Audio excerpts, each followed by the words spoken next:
Hey everybody, Ott DeFoe here, Major League Fishing, Bass Pro Tour professional angler. And man, we've been talking a lot about river fishing, but this video right here, I want to tell you, honestly, probably one of the most important things about it, and that's kind of a two-part deal: boat positioning and casting angles, and how I attack a river out there. So when you're fishing a river, man, you got to think about, you've got current always flowing one way. As long as it's not a tidal river, it's always flowing one way, and how those fish are going to set up in it. And your boat position and your casting angles, they really go hand in hand, okay? Anytime on a river system, I don't want to bring my bait anything other than across the current or from behind me. Like dead across the current at a 90-degree angle, I'm good with that. When I'm fishing for bass, I do not want to bring my bait upstream in any way whatsoever, okay? And I'm imagining right here is dead upriver. So if my cast is over here on the retrieve, I'm okay with that. If it's back here, I'm not okay with that, all right? So I want it to be anywhere in this angle most time. Even occasionally, directly downstream is okay.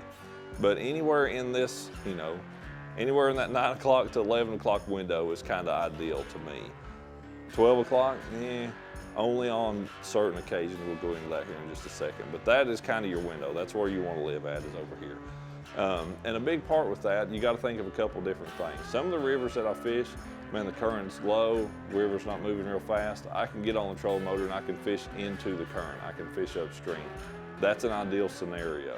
It's not always that way. Some of the times when they're generating water or you've had a bunch of rain, you're going to have to fish with the current. You're going to have to, run upstream and then actually float backwards with that. And boat positioning becomes a lot more difficult. But when you're doing that, just it really changes things a lot.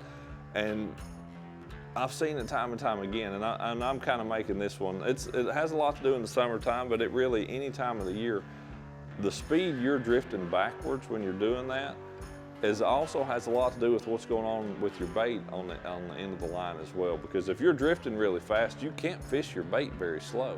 It just is what it is. But if the river's moving that fast, so always keep in mind that correlation between the speed of the boat when you're back drifting and the speed of your bait. Those two are going to go hand in hand. So cold water temperatures, I'm going to try to really slow my boat down. I'm going to be trying to fish my bait slower. I'm going to be trying to move my boat a little bit slower. Summertime, I don't mind it so much. I'll drift backwards at a pretty good clip and just making a lot of fan cast, at stuff, whether that's at a target directly up there on the bank, a little eddy right there, real close, real tight to the shoreline, or that stuff more out kind of mid-river, shoals and rocks and maybe even trees and stuff that are out there, mid-river. So hopefully these casting tips, boat positioning tips will help you out there on the river, to give you some things to think about and hopefully make you a better angler.